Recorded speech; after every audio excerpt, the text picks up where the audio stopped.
অনুমানটো অলপ লাগিব নিজৰ।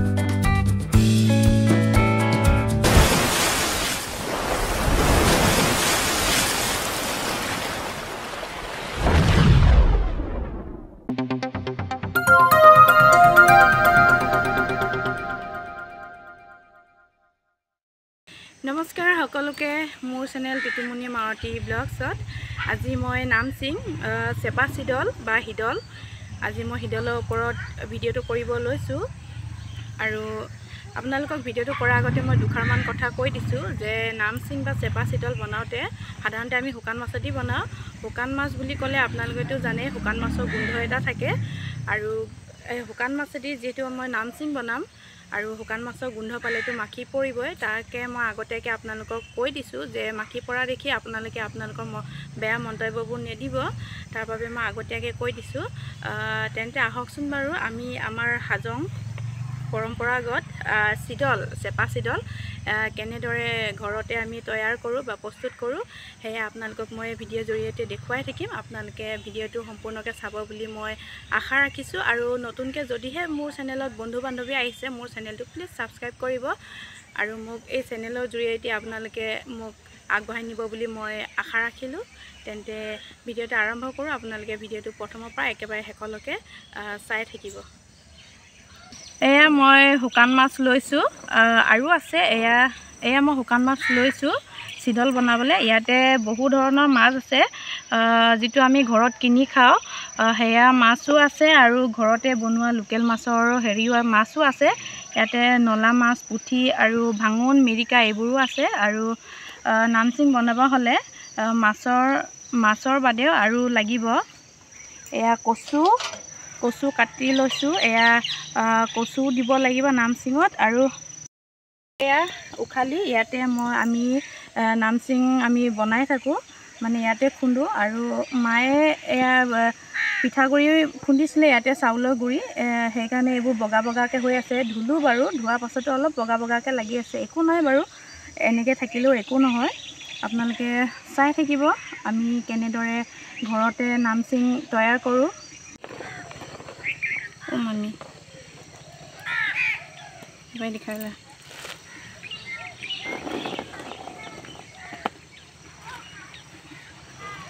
ইয়াতে মই অলপকৈ শুকান মাছ দি মই ইয়াতে খুন্দি ল'ম। এইটো অলপ খুন্দাৰ পাছত মই ইয়াতে দিম, কচু ঠাৰি দিম।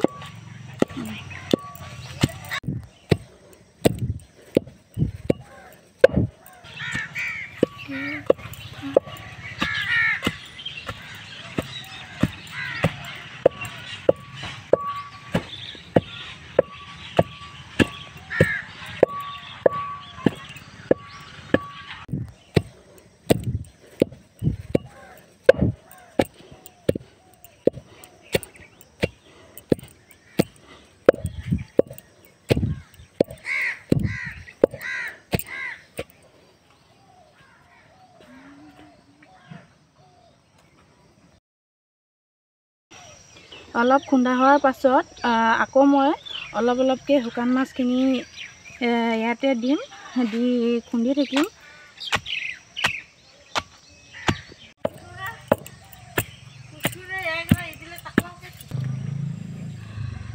কচুটো হাতেদি চুলে খজুৱাব বুলি মই এয়া কটাৰী ঠোঁটেদি লৈছোঁ। এনেকৈ মই 3 টুকুৰা দি দিম ইয়াতে। চিডলটো চাই আপোনালোকে অনুমানটো কৰি নিজেই দিব লাগিব। এয়া মই 3 টুকুৰা দিছোঁ আৰু এয়া কচু ঠাৰিটো মই শুকান মাছৰ লগতে ইয়াতে খুন্দি ল'ম।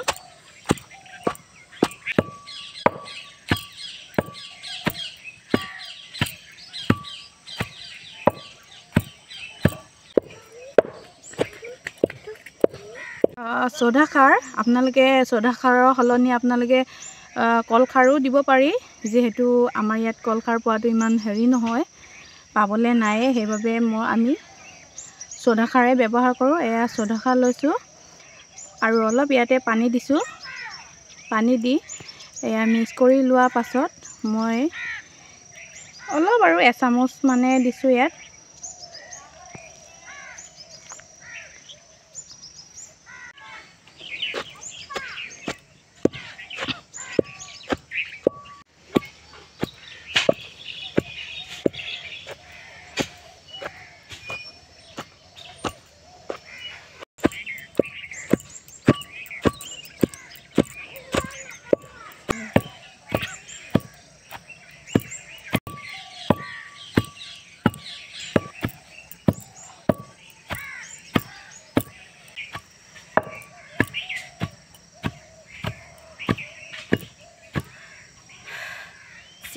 চিডল মাছ বনাবলৈ ইমান কঠিন নহয়, সহজে আছে। মানে ধৰি লওক চ'ডা খাৰ আৰু কচু ঠাৰি দিয়াটো আপুনি নিজৰ অনুমানত দিব পাৰিব লাগিব, তেতিয়া আপুনি ধুনীয়াকৈ বনাব পাৰিব। ময়ো আগতে জনা নাছিলোঁ, এবাৰ মই দ্বিতীয়বাৰহে বনাইছোঁ চিডল মাছটো। মাৰ পৰা শিকি লৈছিলোঁ। মাক দেখিছিলোঁ, মানে সৰুৰ পৰা মায়ে চিডল মাছ কেনেকৈ বনায় আমি চাই থাকোঁ, কিন্তু বনোৱা নাছিলোঁ। এবাৰ দি মোৰ দুবাৰ হ'ল বনোৱা, দ্বিতীয়বাৰ হয়। আৰু কচু ঠাৰিটো সেইবাবে দিয়া হয়, আৰু কচু ঠাৰি আৰু চ'ডা খাৰ বা কলখাৰ শুকান মাছৰ লগত সেইবাবে দিয়া হয়, এই সোনকালে পচিবলৈ দিয়া হয়, যাতে আমি বৈয়ামত বা বাঁহৰ চুঙাত যিদৰে আমি ভৰাওঁ তেতিয়া সোনকালে গোন্ধটো আহে। নাই কমেওতো 3 মাহ ৰাখিব লাগে, কিন্তু এই খাৰ বা কচু দিলে এমাহতে আপোনাৰ গোন্ধটো ধুনীয়াকৈ ওলায় আৰু আপুনি খাব পাৰিব ধুনীয়াকৈ। আৰু এয়া মোৰ চিডল মাছটো খুন্দা হ'ল। এয়া বৈয়ামত বা চুঙাত ভৰাবলৈ হৈ গ'ল। আপুনি এনেকৈও ভৰাব পাৰি বা ইয়াতকৈ আপুনি মিহিও কৰাব পাৰি।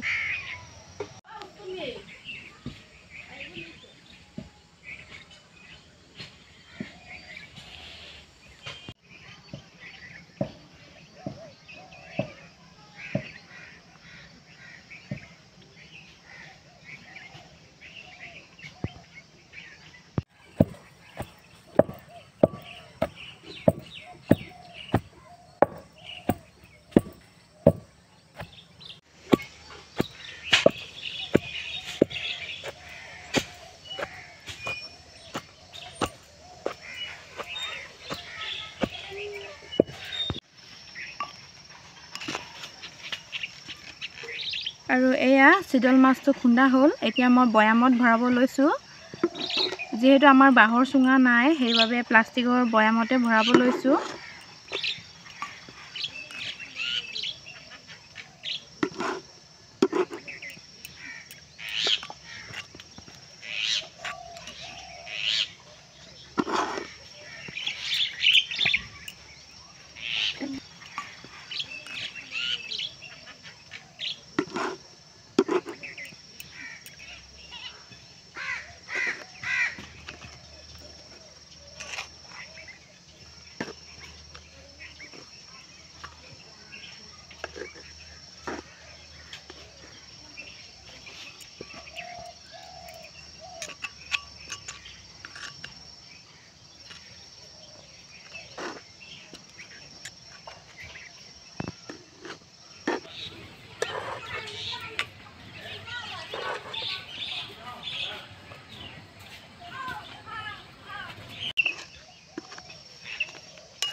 মই এতিয়া বৈয়ামত ভৰাই লৈছোঁ।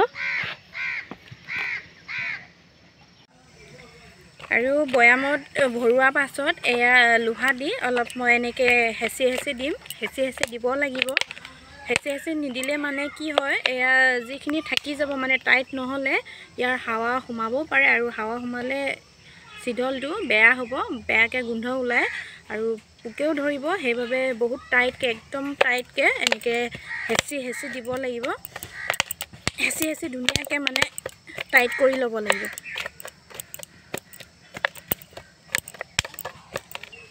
যাতে চিডলটো বহুত দিনলৈকে থাকে। আৰু এয়া যদি আপুনি ভালদৰে এনেকৈ হেঁচি থৈ দিয়ে, ধুনীয়াকৈ যদি বান্ধি থৈ দিয়ে, তেতিয়া আপুনি 1 বছৰ 2 বছৰলৈকেও খাব পাৰি। আৰু চিডল মাছটো আমাৰ হাজঙৰটো একদম প্ৰিয় খাদ্য হয়। যেনেকৈ আমি এনেকৈ শিদল লিবা শিদল খাৰ বুলি কওঁ, এনেকৈ আমি আমাৰ চব্জিবোৰ বনাই লওঁ আমি। আৰু বেছিকৈতো আমি চিডল মাছটো বাৰিষা দিনত বেছিকৈ আমাৰ খোৱা হয়। এয়া নামচিংখিনি মোৰ ভৰোৱা হ'ল। এয়া ডাঙৰ বৈয়ামত ভৰাই লৈছোঁ। প্ৰথমে মই সৰু এটা বৈয়ামত ভৰাইছিলোঁ, পিছে সৰু বৈয়ামত নুজুৰিলে, যিহেতু শুকান মাছ আছিলে 1.5 কেজি ওজনৰ, সেইবাবে সৰু বৈয়ামৰ পৰা উলিয়াই মই আকৌ এই ডাঙৰ এটা বৈয়ামত ভৰালোঁ। ডাঙৰ বৈয়ামত ভৰোৱাৰ পাছত প্লাষ্টিক এটাত দিলোঁ। প্লাষ্টিকটো দিয়াৰ পাছত মই এয়া কাগজখিলা ভৰাই দিছোঁ। আপোনালোকে কাগজখিলা সলনি শুকান কলপাতো ব্যৱহাৰ কৰিব পাৰি। শুকান কলপাত দিলে আৰু বেছি ভাল হয়। এয়া মই কাগজ দিছোঁ। আপোনালোকে ভিডিঅ'ত দেখুওৱা ধৰণে এনেদৰে একদম টাইটকৈ হেঁচি দিব লাগিব। এনেদৰে টাইটকৈ দিলে আপোনাৰ চিডল মাছটো বেয়া নহয় আৰু পোকেও নধৰে, আৰু আপুনি 1 বছৰ বা 2 বছৰলৈকেও খাব পাৰি। এয়া বান্ধি আপুনি নাই কমেও 3 মাহৰ বাবে ৰাখিব লাগিব। আপুনি এমাহতো খুলি চাব পাৰি। যদিহে এমাহত গোন্ধটো ধুনীয়াকৈ ওলায়, তেতিয়া আপুনি জানিব যে নামচিংখিনি খোৱাৰ বাবে হ'ল। আৰু আপোনালোকক যদি মোৰ এই নামচিং বনোৱা ভিডিঅ'টো চাই আপোনালোকক ভাল লাগিল বা কিবা শিকা যেন লাগিল, আপোনালোকে মোৰ ভিডিঅ'টো লাইক, কমেণ্ট আৰু শ্বেয়াৰ কৰিবলৈ নাপাহৰিব। তেন্তে আকৌ লগ পাম মই নতুন এটা ভিডিঅ' লৈ আপোনালোকৰ মাজত আকৌ আহিম।